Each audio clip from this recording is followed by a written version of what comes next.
So hi Everett, our dialectic has kind of reached a standstill here, and I think it's very interesting and instructive why it's reached a standstill, okay? So basically your argument is that the asshole god of skepticism can give you mostly false beliefs, and then in addition to that give you a feeling of correctness about those beliefs, right? Now, I can refute this argument just by saying that's not possible, because there's no such thing as a feeling of mostly correct beliefs, or a feeling of having correct beliefs, right? And we reach a standstill here, right? Because this is from a first-person perspective, right? I can't see inside your head. You can't see inside mine. So you don't know for sure whether I don't have these feelings. I don't know for sure whether you do have these feelings, right? So what I propose is to move the conversation forward. I propose we ask a different question, right? We move from this first-person subjectivistic viewpoint to an intersubjective viewpoint, right? So here's what I propose. I propose we ask a different question. I propose we ask this question. Suppose we know of somebody, we could call him Goober the Atheist. We know that Goober the Atheist is being dorked with by the asshole god of skepticism. The question is, can you and I gather enough evidence from our interactions with Goober the Atheist to know that he has globally false beliefs about the world? Okay? This has the advantage of the evidence that we gather is no longer evidence from inside of our heads, which we can dispute. But this is evidence that both you and I can observe and see and agree upon, which we can't really dispute. Okay? So let's go over the chalkboard and I'll diagram it out for you.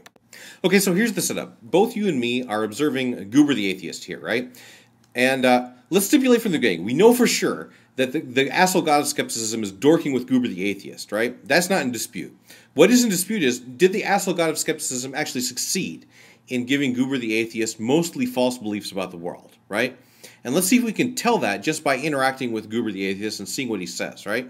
So here's the world we all three of us share, right? There's a table, and on the table there's a blue sphere, and then there's a green cube, okay? Now we'll see whether or not Goober the Atheist has mostly false beliefs about this world, right? Okay, so first thing Goober says is something is green on the table. Now you want to prove Goober the Atheist is completely wrong about the world. So how you'll interpret him is you'll say, well, you know, he's wrong about A. He's really talking about A. He's talking about the blue sphere, but he's saying it's green, and he's wrong. I'm going to say, well, you really don't have any evidence to conclude that. I think the evidence shows that he's actually talking about the green rectangle. So he's right about B, right? So let's go on to gather some more evidence here. Goob says something square is on the table. You want to interpret him as being wrong. So you're going to say, well, he's wrong about A.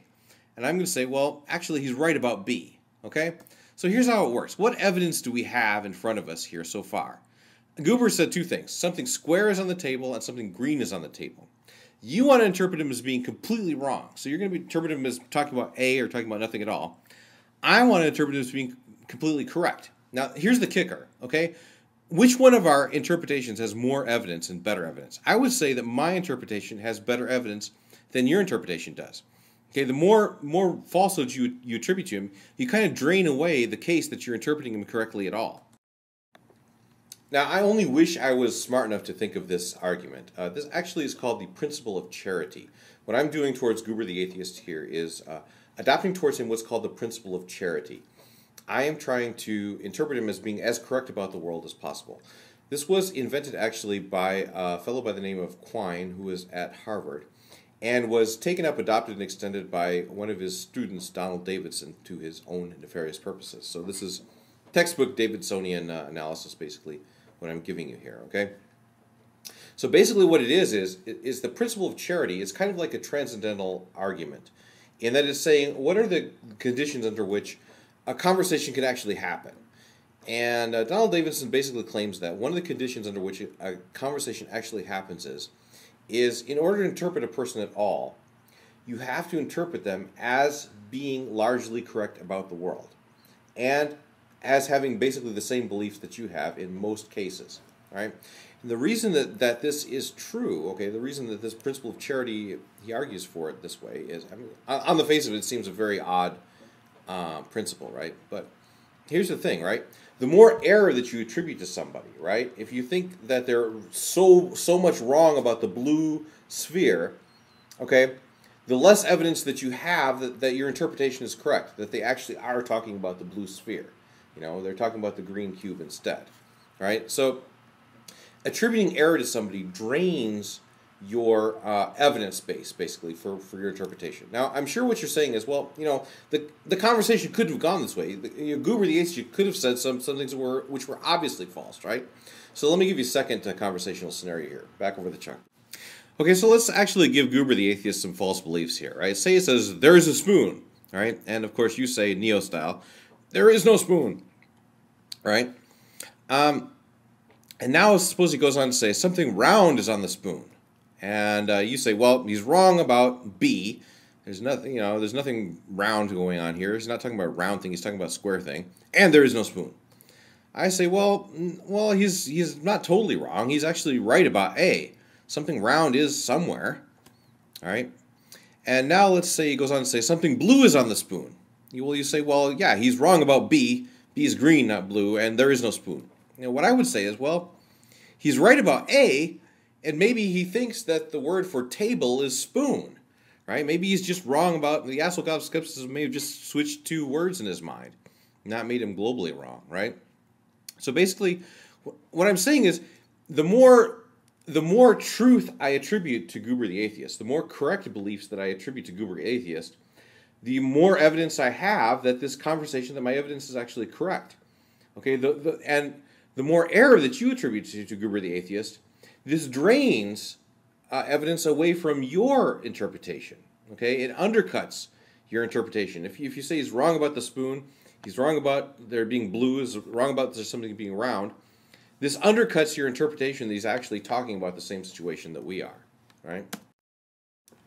So once again, even if Goober the atheist is wrong about some things, it's like the principle of charity still works. In other words, if I'm having a conversation with somebody at all, even though I think they're wrong about some things, deeply wrong about some things, I still have to attribute to them mostly correct beliefs. If I don't, then what I do is I undercut my own case that I actually understand what they're talking about at all. The more error that I attribute to them, the less confidence I have that they actually even have any beliefs at all, right? That there's anything there to converse with.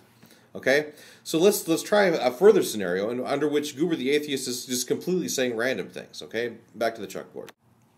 Okay, back again to our same setup, right? Goober the atheist says, there are weapons of mass destruction in Iraq. And you say he's wrong. There's no weapons of mass destruction in Iraq. And I say, okay, well, you got me this time. He's about that. Next thing he says, 2 + 2 = 5. All right? And you say, well, he's wrong about arithmetic. And I say, well, maybe he's not even talking about numbers here. Maybe he's being metaphorical. Then he says, A is not equal to A, violation of Leibniz's law. And you say, well, he's wrong about identity. And I say, well, how do you even know he's talking about identity, right? So basically, the sky is full of fish. You say he's wrong about everything. But I would contend, he's not wrong. How do I know that he's not a tape recorder? On what basis would I conclude that he's thinking at all, right? I think that at this point, the best theory about Goober the atheist isn't that he's wrong about everything. The best theory on the basis that we have is that the asshole god of skepticism has just turned him into a sock puppet. He's just making him say things, right? So the thing is, there has to be a minimum level of rationality or coherence to this belief set. Otherwise, you don't even think that the guy has beliefs at all. I think he's just, the asshole god of skepticism has just driven him insane. To conclude, just like you can't prove that you have free will just by saying, I have the feeling that I have free will, you also can't prove that you can have globally skeptical, wrong beliefs about the world just by saying, I feel like I can have globally skeptically wrong beliefs about the world, or from any other first-person perspective for that matter. It's completely bootless, right? To really prove it, you have to move to a third-person, intersubjectively verifiable perspective, okay? What you have to do is you have to show that there is some possibility of interpreting a person as if that person is globally wrong, all right? And you have to collect enough evidence from your interaction with that person in order to be able to make your case, in order to be able to make the case that you're interpreting that person correctly and that that person is globally wrong, okay? But the problem is, once you move to this perspective, you'll find that the more error that you attribute to a person while you're interpreting them, the less evidence that you have that your interpretation is actually a true interpretation of them, right? In other words, if you attribute too much error to somebody, you drain your case of all of its possible evidence that you actually are interpreting that person, or that that person actually has beliefs or is interpretable at all, okay? Let alone that you have interpreted this person accurately and that this person has mostly false beliefs about the world, okay? So this is what's known as the principle of charity, okay? You know, in order to converse with somebody, you have to attribute to them mostly true beliefs, okay? The remarkable conclusion is that if we can have a conversation with somebody at all, this means that we have in common mostly shared beliefs, and that most of our beliefs about the world are actually true, okay? Skepticism refuted in under 10 minutes.